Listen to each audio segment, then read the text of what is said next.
10 clés pour améliorer tes décisions. Voici 10 clés contre-intuitives pour mettre de meilleures décisions. Ce sont des clés qui mettent l'accent sur la qualité du processus décisionnel plutôt que sur les résultats uniquement, tant au niveau personnel que professionnel. Allez, c'est parti. La première clé, laisser la place à l'incertitude. Ne pas chercher à éliminer totalement le doute avant de prendre une décision.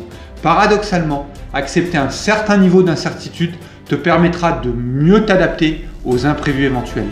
La deuxième clé, évaluer les décisions, pas seulement sur les résultats. Un bon résultat peut découler d'une mauvaise décision et inversement, un mauvais résultat peut découler d'une bonne décision. Je te prends un exemple. Admettons qu'on soit en 2017. Tu es à la cafétéria du travail et tu as un pote qui te dit d'investir dans des crypto-monnaies. Tu n'y connais absolument rien, tu ne sais pas du tout ce que c'est que les crypto-monnaies, mais tu dis ouais, celui-là s'il me dit ça, mon pote, je vais lui faire confiance et j'achète des crypto-monnaies. Résultat, tu fais x10.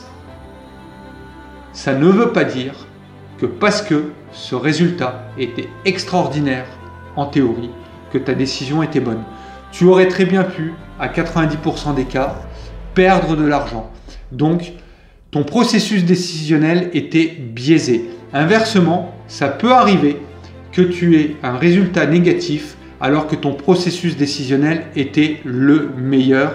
Et dans ce cas-là, multiplié sur des statistiques, donc sur 10 fois ou sur 100 fois, dans la plupart des cas, ton résultat serait positif. Donc c'est plutôt comme ça qu'il faut juger la qualité, la pertinence d'une décision. La troisième clé, prendre en compte les biais cognitifs. Je le dis souvent, nous sommes tous pleins de nombreux biais cognitifs. Le reconnaître dans nos décisions, ça nous permettra d'avoir une meilleure incidence, un meilleur impact sur la qualité des décisions. Parce que si on reconnaît que nos décisions sont souvent influencées par ces biais, que ce soit le biais d'ancrage, le biais de confirmation, etc., ça nous permettra de les corriger pour amener vers de meilleures décisions.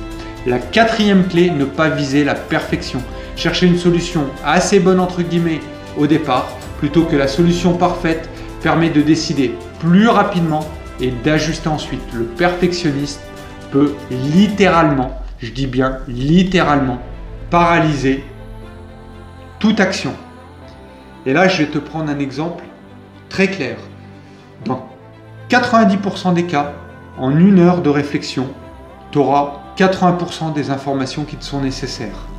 Et pour aller chercher peut-être 10 ou 15% de plus, tu n'auras pas la totalité, tu n'auras jamais la totalité. Ça va peut-être te prendre 1 mois supplémentaire. Donc dans une multitude de décisions, le simple fait de mettre 1 mois pour prendre ta décision fera que ça sera une mauvaise décision parce que le temps, l'énergie qui aura été nécessaire feront que ta décision n'aura plus aucune rentabilité. Alors que si tu la prends au bout d'1 heure et que tu corriges et que tu affines, à ce moment-là, ça a une bien plus grande valeur. Alors bien sûr, si tu fais un rachat à plusieurs millions d'euros ou à plusieurs millions de dollars, peut-être que 1 mois, ça ne sera pas trop. Mais dans 90% des décisions que nous avons à prendre dans notre vie courante ou dans notre vie professionnelle peuvent se prendre en moins d'1 heure, je te le garantis. 5e clé, favoriser l'expérimentation. Prendre des décisions pour tester des hypothèses plutôt que de chercher des réponses définitives dès le départ te permettra de mieux t'ajuster en fonction des résultats et des retours d'expérience. Et la 6e clé, donne de l'importance à la durée.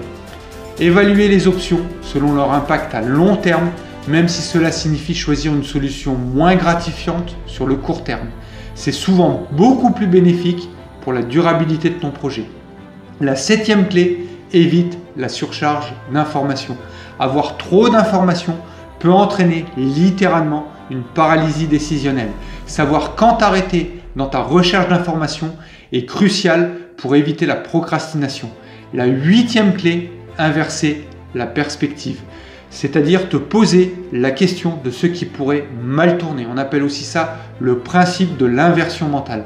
Plutôt que de te concentrer uniquement sur ce qui pourrait réussir, cela permet de mieux anticiper tes problèmes, les problèmes éventuels. La 9e clé, favorise la cohérence interne.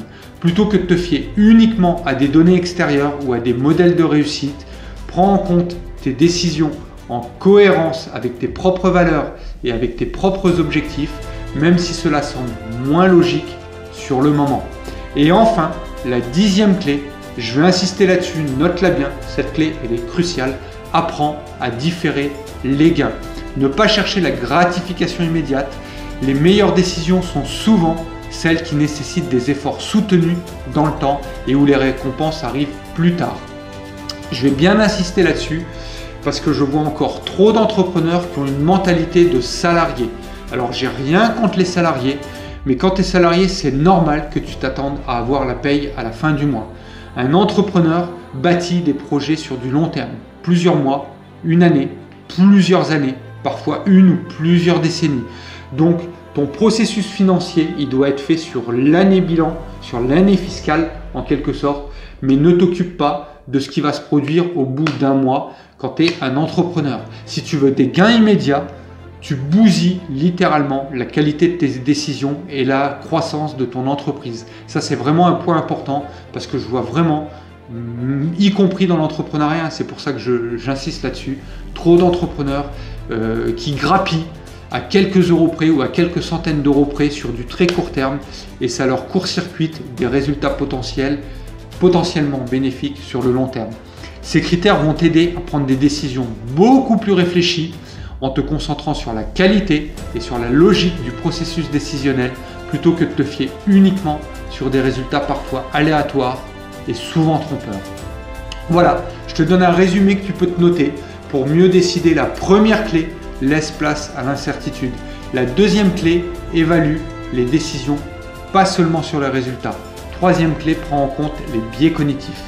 La quatrième clé, ne vise pas la perfection. La cinquième clé, favorise l'expérimentation. La sixième clé, donne de l'importance à la durée. La septième clé, évite la surcharge d'informations. 8, inverse la perspective. 9, favorise ta cohérence interne. Et enfin, la 10e clé, apprends à différer les gains. Voilà, j'espère que cette vidéo t'a plu, que ça t'apporte beaucoup de valeur. Je t'encourage à liker, à partager, à commenter. Ça donnera de la force à la chaîne et en même temps, ça pourra aider d'autres personnes.